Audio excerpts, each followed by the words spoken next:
Hey Snowboard Addiction, Taevis here, and in this video we're going to go and use video analysis to understand what makes a frontside 360 work, what makes it click. To do this, we're going to be breaking down some of my front frees and some front frees from one of our Addiction Plus students, Dimitri. I ran into Dimitri randomly on the mountain and he wanted some help with his front frees, so I clipped him up and I was like, we'll hook you up with some video analysis.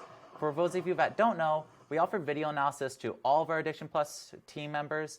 And it's just, you can submit a clip of your riding and we'll break it down, tell you what works and what you need to focus on, what can really streamline your training process. So let's go and talk about it, starting with what makes a frontside 360 work. So to do this, we're going to break down one of my frontside 360s and point out everything that I'm really trying to focus on. The first thing is the setup carve. I'm making sure to delay my setup carve until I'm in the spoon of the jump. This makes it so I don't need to hold my wound up position as long. And then once I switch to my heel edge, that's when I wind up. Notice how my back arm is going back and I'm fully wound up around halfway, and I don't start my throwing until I'm past that halfway point. And then something really key here is the consistency of my throw. See how my upper body's throwing in one smooth, consistent rotation speed. This is what's going and giving me momentum that will carry through for the full spin. And that's what you can see here. I'm going and snapping my spin and carrying it through, and then I'm pairing that with the constant spot where my eyes are locked on the knuckle. You can't see it because my butt's in the way. And I'm also combining that with my lead arm continuing the rotation. So my back arm is pushing forward and my front arm is pulling around, using my upper body to make sure my rotation continues. And this is really important to pair with that constant spot because it's going to let you rotate. So my upper body is continuing the rotation and I'm making sure my eyes are locked down at the knuckle. So you can see it right here. My eyes are straight forward, and I'm going to try not to move my head at all. My eyes are now locked on the knuckle from the point of takeoff to now, and you can see it. My head's still here, not moving, and that's what lets you finish in that blind landing position. I'm not going in and trying to whip my head around, then look uphill when I land. In fact, I'm just looking at the knuckle, what's the most important thing to see. So a blind landing doesn't mean you're actually blind during the trick. It just means that you're landing looking uphill. And the reason why we're doing this is, one, because it's natural after going and spotting the knuckle where you should be looking on a front free. And the second part is it helps you go and stomp your rotation. It does this by making you land wound up with your upper body. See how when I'm landing here, my whole upper body's rotated back uphill. This gives me time to disperse my rotational force through the landing. This, I get on my heels a little bit, so I'd want to dig in my toe edge a bit more, but you can see I land fully faced uphill and disperse for rotation. So those are the principles that we're trying to work with. A nice, smooth setup carve, making sure we're delaying our snap and delaying our throw until we're ready to leave off the lip. So we're timing it so we're finished our maximum extension as our tail snaps off the end of a takeoff. We're going and locking our eyes at the end of the knuckle and pulling with our front arm to make sure the rotation continues, and then keeping the eyes locked on that constant spot. As you pass the knuckle, your vision naturally shifts back uphill for that blind landing. Hold that blind landing until you make impact with the ground, then digging your toe edge, disperse it, look up, and ride away. We'll watch it fast motion, and then we're going to go and compare Dimitri's. So first of all, let's just watch Dimitri's double clip here, full way through, and then we'll break it down. So front free needs to whip his head around a bit, sputtering out on the landing. What about here?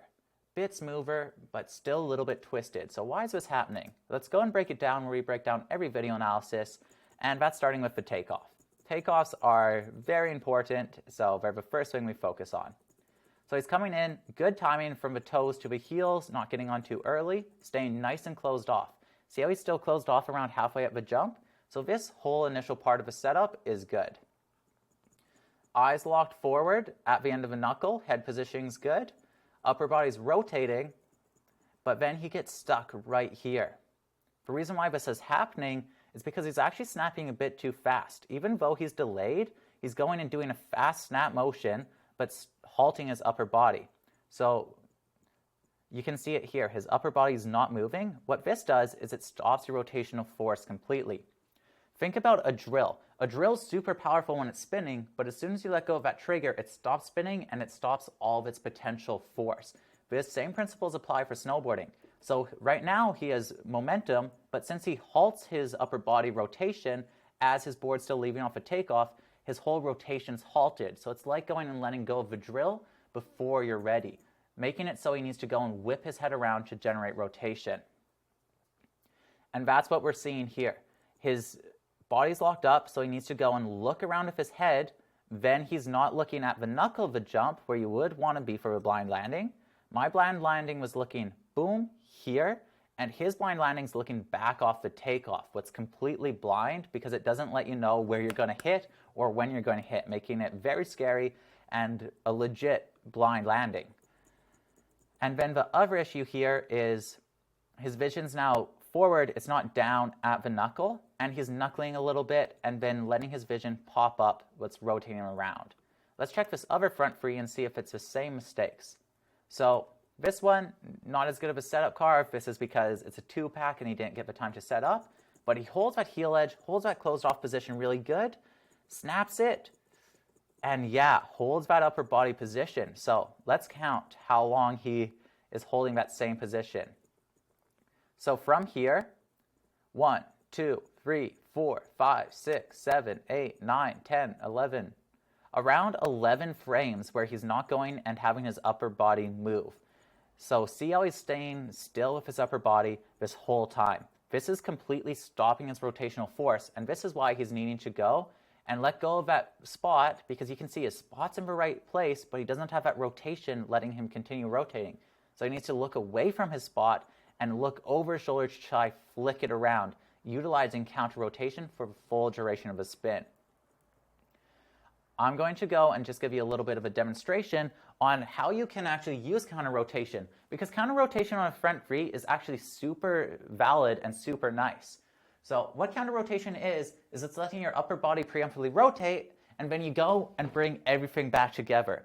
The maximum you can counter rotate is a 180. If you try to counter rotate more than a 180, you're going to need to start really shifting things around and getting funky with it. So if I want to try counter rotate like a 360, I'd have to do that and look around my shoulder, pulling my whole body in. I'll demonstrate that one more time. I'm looking over here, and I'm trying to utilize counter rotation, and we can see that's exactly what Dimitri's doing off the lip. Instead, what you want to be doing to fully maximize counter rotation is making sure you snap constantly so you have rotation being carried, 180, then let your upper body lead, so then you can go and catch up with your legs.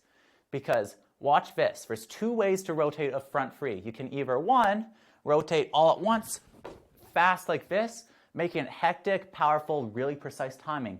Or you can simplify this by making it a smooth, constant pace of rotation with the upper body. Snapping smooth, but using counter rotation at the end. I'll show that one more time from the front, going smooth, constant flow, popping down, and making it so much more easy.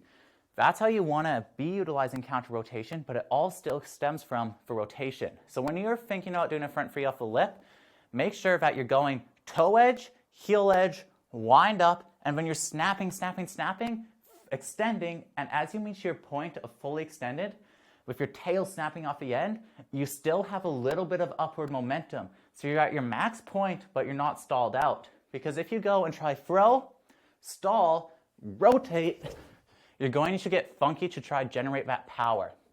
But by going and slowing it down, even if you have less power off the lip, you're going to let your upper body lead, and you're going to be able to go and use counter rotation from that point and make it a much more fluent, smooth motion. So with that in mind, let's go and look at my front free one more time and see what's happening here. Am I doing what I'm saying I'm doing? Yeah, of course I am. Let's go and break it down so you can really see it though. So you can see I'm starting my snap, but my upper body is continuing its momentum until my tail leaves off. And then as it leaves off, my right arm is still turning. You can see I'm not stagnant. We don't have a single frame here where my upper body isn't leading the rotation. And this leaded rotation is really good because right here, I could actually complete the rotation right now utilizing counter rotation. But if you're going and setting yourself up so you're boom, like this, flat, you stop your rotation, but when you use your counter rotation, you have to go and whip around your whole body upper and lower, just everything. We have a couple more clips of Dimitri here, so let's go and look at it and just see if this is something that carries through for all of his spins. Because takeoff's good, wind-up's good, snap, good timing, we take that, that's plenty good. But the problem is this stall. This stall makes him not have that rotational force, so he needs to go whip his head around. Right here, what makes him lose the spot of the knuckle, making it so he's landing blind instead of in that blind landing, looking forward, slipping out, and not being able to really stomp it. So Dimitri, you're really close. You just need to go and figure out how to go and continue your rotation with your upper body and take that little bit of a stall out of your takeoff. Because once you can do that, the whole rotation will feel so much smoother and so much cleaner. And if you guys want help spotting mistakes in your riding, please check out Addiction Plus. Join the team, submit a video. I'll give you a full video feedback just like this. It is really one of the best tools we have to help people improve their riding because it goes and narrows in your mistakes. It tells you what you need to focus on and how you can get better. It is something I always wanted as a kid. I just wanted someone to tell me like, yo, this is what you're doing wrong. Do this to fix it and it's going to make you a better snowboarding. And this is the online version of that. It's affordable, it's easily accessible. All you need is a homie to get an iPhone, clip you up, submit the video, and we'll give you a full video response. I'm super passionate about these video analysis, so submit one, I'll be stoked on it, and I'm sure you'll be stoked on the results. So, as a recap, what we're trying to do for a smooth frontside 360 is that smooth setup carve, winding up, snapping, and taking off around halfway up the jump, making sure that our body is finished its throw as our tail leaves the lip with a little bit of rotation still in the upper body. Eyes locked on the knuckle, straight in the middle of the knuckle. We don't want to have our vision to the side because we're not going over that way. You want to have your spot where you're going over. Continue the rotation with the upper body, pulling in everything tight, locking the head in place, going over the knuckle, using a little bit of counter rotation of the hips if you need to speed up the spin, having your vision go shift uphill as you pass that knuckle, locking in, holding it, digging in the toe edge, then looking up and riding away. You do all those steps and you do them perfect, you're going to have a perfect front free. And what we're trying to avoid is just delaying and stall. So thank you guys so much for joining me. If you like this kind of video analysis being shared to Snowboard Addiction's YouTube, let me know. I'm happy to keep sharing these, keep building the information for the community. But if you just think we should keep this on Addiction Plus, let me know for that as well. This is a new kind of content form we're making, so super open to change and super flexible. So really give me your opinions. Let me know how I can improve because I'm really trying to be the best I can be and just make the best content for you guys to improve your riding. I do think video analysis is the best tool that we're going to have to go and improve people's individual riding because I can go and make you like a 10-minute video and like point out some of the mistakes. But I know these tutorials also have a lot of value and a lot of learning potential. So let me know if this kind of video works for you or if you want to see something else. And thank you so much for joining me today. Have a good one.